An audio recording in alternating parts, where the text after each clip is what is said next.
afternoon. This is Chris Brecher with the Simpler Stocks free video. This is for New Year's Eve, December 31st, 2015. It's about 4 minutes like you see on here after the bell. Basically, today was right out of the script that I had posted 2 hours before the opening today on the Simpler Stocks Premium forum. Basically, the forum, we exchange ideas. I give a lot of ideas of what I think of the market, but I also post a lot of charts. Now, I'm not sure everybody knows exactly what I do in there, but basically, let me show you a page of what it looks like. And it looks like this. So basically what I'm doing in here is you have the member package, premium videos, which, like I said, we have a special $7 for 30 days. But then you have the daily charts by Chris Brecher. You have longer term ideas, index and futures, shorter term ideas, and sometimes unusual options activity. Then what you do is you press on that and you'll see that I put in here like early index charts. As you see, I duplicated it by mistake. Sorry about that. But basically in here, I'm showing charts. And if you go on here and you look at some of the charts, and then I post a bunch of charts. And so I have index charts. Then what you do is you go back and you'll see stock longer term ideas. And then it's really neat to see some of the ideas I've had on how they've kicked in.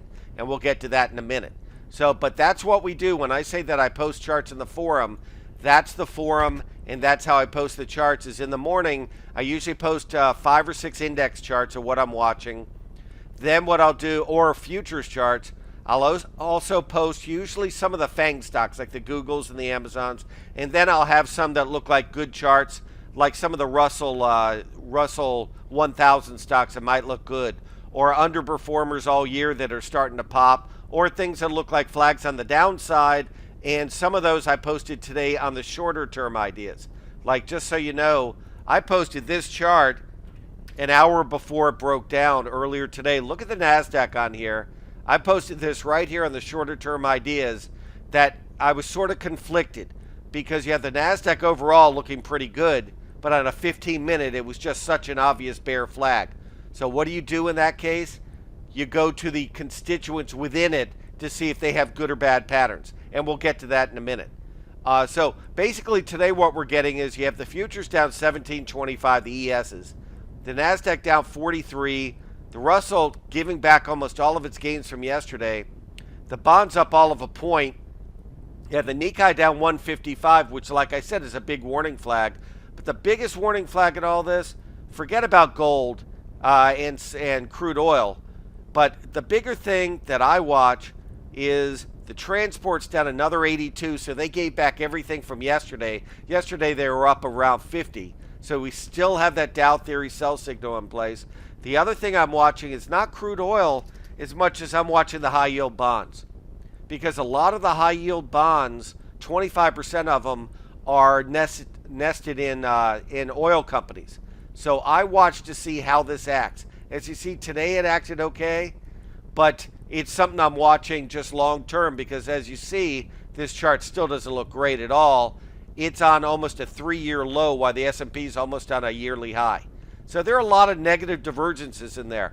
When I see a lot of negative divergences, like yesterday I mentioned bonds, that the slope of the bonds going down, the veracity of it is what unsettles the overall market. And I was surprised the S&P was up so much yesterday when I see that kind of move. And that's why today I wasn't wildly bullish whatsoever. The only thing that got me is we're in the holiday period, so you never know how it's going to act.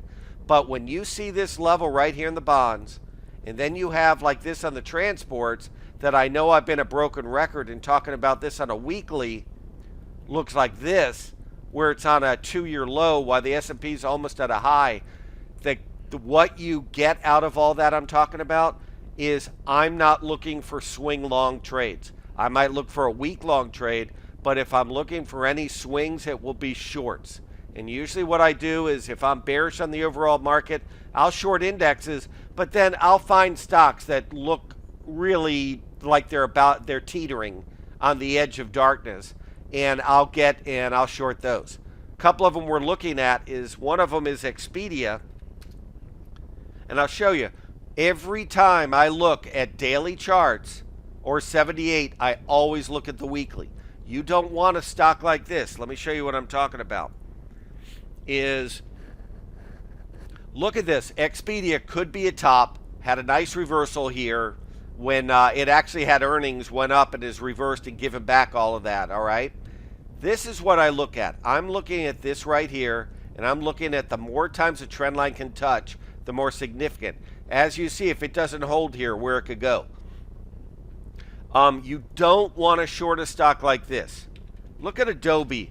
If you put up a weekly chart, I don't care what you think of the 78 or daily chart. When you get a weekly that's on its new 52-week high, that's the wrong stock to short. There's always a better opportunity. You want to find things that look like they're already rolling over on a weekly, but the daily now is maybe forming a bearish pattern also. You want both of them to sync up. There's no reason to try to be a hero with some of these stocks. That's one thing I wanted to mention in here. To give you an idea in here, so I'm looking at Expedia, but I also want you to understand something with Expedia that's important. They have a buyback, another one that has a huge stock buyback. Now, there are different websites that show you how their buybacks are relative to other companies in the group. One of them is this one called Guru Focus. And I want to show you something pretty interesting in here. I'm just going to show you a graphic real quick. This is Expedia. And this is their buyback ratio is ranked higher than 88% of the companies in the global leisure. So what that means is a lot of times when I get frustrated in here that a stock isn't breaking down, you always go to the buybacks and you see when their earnings are. Because a company cannot buy back their stock within five weeks of earnings or 2 days after earnings. Well, look when Expedia's earnings are. Go back in 2015, January 26th. So right about now is when they have to halt their buybacks. That doesn't mean a stock just collapses, but it means that if it does start to sell off, it doesn't have the cushioning blow of stock buybacks. So once I saw that about the that it has such an aggressive buyback program, I got even more excited about shorting this stock, especially starting the first of the year. Those are the type of things that I show everybody on the Simpler Stocks Premium side. I have things like this. I go to Market Watch. I've been building lists, and these are the biggest corporate buybacks. All these in here that I've been building for a year, and I've just gone through different sites and found the different corporate buybacks. Then I combine that with chart patterns, and ones that look poor, like Expedia, those are the ones I'm jumping on for swing short trades. So I hope this helps everybody. Like I said, next week we're starting a live chat on the premium side, which I'll probably be talking 20 or 30 minutes, but we'll open the live chat for an hour and a half so everybody can interact, and I can either answer questions live, like verbally, or in the chat and type them in. So you should really take advantage of that offer. That will, overlap, obviously, when we start the chat room, and you can see if you like it. Of what I've gotten of the chat room on Simpler Options, our interactions have been great, and it's really been a great learning experience for my subscribers and for me. So I hope you take advantage of that. I hope everybody has a great day, and I will talk to you tomorrow night.